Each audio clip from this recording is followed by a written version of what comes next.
E olha só, nós estamos chegando ao nono episódio e me impressione que eu ainda não desisti deste anime. Enfim, Arthur estava em seu quarto treinando com uma bola estática no meio do ar.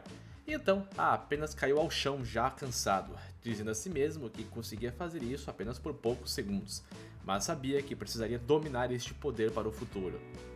Mais tarde, nessa mesma manhã, ele estava lavando Sylvie e se lembrando das palavras das empregadas sobre Lilia não ter despertado ainda e toda a pressão que ela sentia. Após isso, a família foi até o centro para fazer algumas comprinhas e mandaram Arthur para um cabeleireiro, lero. E ele voltou com um novo visual, um pouco menos selvagem. E hoje eles iriam mostrar o centro da cidade para Arthur. Eleanor estava super contente de acompanhar seu irmão nessa nova aventura. Então eles passaram por diversas lojas, fizeram várias escolhas de roupas, não que Art fosse o maior fã disso. E ele sentiu uma presença forte, então correu até uma loja perto e viu vários cristais de mana reluzentes. Tabitha explicou que aquilo ali eram núcleos de bestas, retirados diretamente das bestas de mana, e que ali havia poder que poderia aumentar o do usuário. E Arthur achava meio estranho isso ser comercializado, até porque os elfos não faziam algo assim. Tabitha explicou que os núcleos de bestas, se vierem com uma vontade bestial, então poderiam valer no mínimo 100 moedas de ouro, e isso seria o suficiente para viver por pelo menos 250 anos sem se preocupar com dinheiro. Mencionou que alguns vão estar à venda no próximo leilão da família, e ele deveria ir conferir. Lilia fez uma cara de frustração ao ouvir isso, e Tabitha foi bem grossa com sua filha, encerrando o assunto ali mesmo. E assim, a tarde continuou passando com este passeio em família. Arthur imaginou que por esta conversa entre mãe e filha, Tabitha não estava pressionando Lilia. Talvez a pressão dela eram as expectativas do pai. Com isso, eles foram para uma loja de armas ali perto, e Lilia estava encarando alguns núcleos menores de mana, imaginando que isso poderia ajudar a despertar como uma maga. Arthur a seguiu, e então explicou que um núcleo de besta não era garantido de ajudá-la a despertar seu poder, mas ela tinha que fazer isso, até porque era uma tentativa. Na verdade, já tentou fazer várias e várias coisas, e sempre fracassava, então queria atender às expectativas e tentar uma única vez. E que Arthur não entenderia por ser uma pessoa especial, ele era diferente. E Art entendeu agora que o motivo da pressão maior era pela sua aparição. Então Lilia, neste momento, se desgarrou da mão do Prota e acabou batendo de costas com alguns alunos que eram da academia de Shiros. E eles logo se viraram nervosos, avisando que só desculpas não bastavam, meio que como se estivessem cobrando um dinheiro por isso. E é dito que na cidade, os estudantes da academia de Shiros eram praticamente autoridades. Nem mesmo o dono desta loja estava fazendo algo contra eles. Arthur preferia evitar confusão, mas ao ver o garoto à frente conjurando fogo em suas mãos, também começou a conjurar a mana. Porém, Tabitha entrou no meio e mandou todos pararem. E assim o dono da loja falou para ela tomar cuidado, porque aqueles eram estudantes da academia. Mas Tabitha anunciou que, se a filha dos Helstias se machucar, todos eles sofreriam consequências drásticas. E no instante que ouviram o nome dos Helstias, os garotos apenas meteram o pé rapidinho. Sabiam da importância desta família para a academia, eles doavam quantidades enormes todos os anos. Quando chegaram em casa, contaram para Vincent o que tinha acontecido, mas ele apenas alegou que isso não faria diferença na aprovação deles para entrar na academia, nem mesmo na aprovação de Arthur. E com isso Lilia ficou bem frustrada. Ela estava frustrada com todos à sua volta, porque todos eram especiais ou conseguiam suas coisas, menos ela. Por isso não poderia atender às expectativas de seus pais. Por conta disso, falou que odiava seu pai, e com isso correu para longe.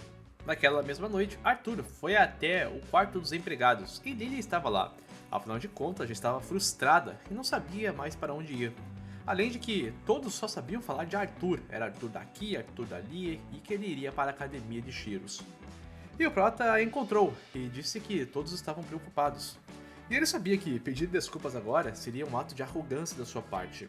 Então, quem fez isso foi Lilia, pedindo desculpas porque esteve com inveja esse tempo todo. Simplesmente esse garoto apareceu do nada e tinha um poder incrível, e assim roubou toda a atenção de seus pais. Sabia que a culpa era unicamente dela, por não ter despertado a mana a tempo. e acredita que seus pais estão cansados de esperar que ela faça isso naturalmente.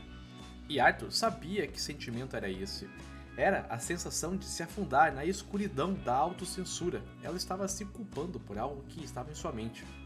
Então pegou no rosto da garota e afirmou que sabia que ela era esforçada. E até mesmo contou que quando se separou de seus pais há anos atrás, havia uma menina que sempre o animava desta maneira. Então conjurou diversos orbes de luz da sua mão. Aquilo era a mana.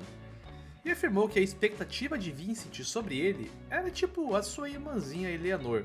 Eles estão apenas curiosos, porque ele chegou agora e do nada, então queriam ver o seu potencial e nada mais. Isso não superaria as expectativas como um pai que queria ver a felicidade de sua filha.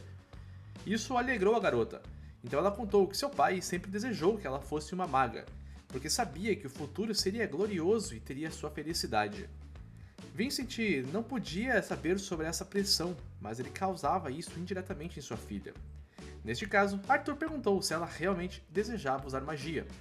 Então, no dia seguinte, ele entregou uma carta aos pais de Lilia, uma que ela se despedia, informando que viajaria ao mundo, treinaria e assim se tornaria uma maga, e com o tempo voltaria.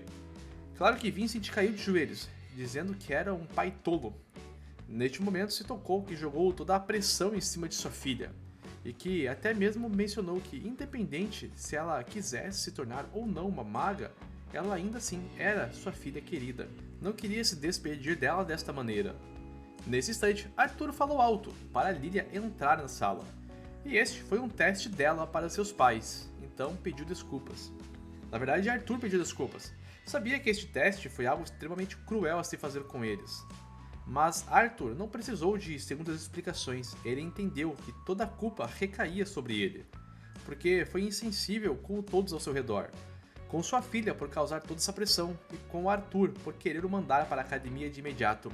Assim pediu desculpas a todos e também afirmou à sua filha que ela não precisaria ir para a academia por pura pressão deles, poderia fazer o que quisesse para ser feliz. E Lilia ficou extremamente animada, mas ainda assim afirmou que queria ir para a academia. Seria uma maga que ajudaria as pessoas, e com isso a família ficou reunida em um forte abraço. E de fundo, Arthur olhou para eles e afirmou em um bom tom que despertaria a mana e núcleo de Lilia. Nesse instante, reuniu Lilia e Eleanor no centro da sala. E Tabitha sabia que Arthur só queria ajudar e que ele era talentoso, mas nunca tinha ouvido falar de um método assim. Arthur deu o primeiro passo, que era elas fazerem a respiração. Precisavam se concentrar e meditar, e assim a mana ficaria visível às duas.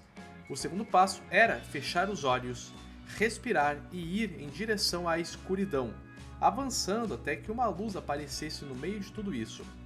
Após alguns minutos, Eleanor encontrou essas luzes, mas afirmou que elas desapareceram em seguida, e isso foi porque ela parou de respirar de maneira apropriada. Arthur encostou nas costas das duas e avisou que elas sentiriam um pouco de calor agora, mas era para continuar se concentrando. Assim, Lilia entrou naquela escuridão e de repente conseguiu ver diversos pontinhos de luz. Isso era como o poder que Arthur mostrou a ela no dia anterior, então a garota começou a chorar com isso, incluindo seus pais também. Mais tarde, neste mesmo dia, os empregados estavam comemorando que Lilian estava começando a despertar. E Arthur avisou a ela que levaria de 2 ou 3 anos para estabilizar toda a energia e assim formar um núcleo de mana. Mas, se fizer isso todos os dias com dedicação, com certeza vai conseguir. E do outro lado, as tropas reais estavam indo em direção a Ashiros, porque eles iriam participar do leilão dos Hellstia.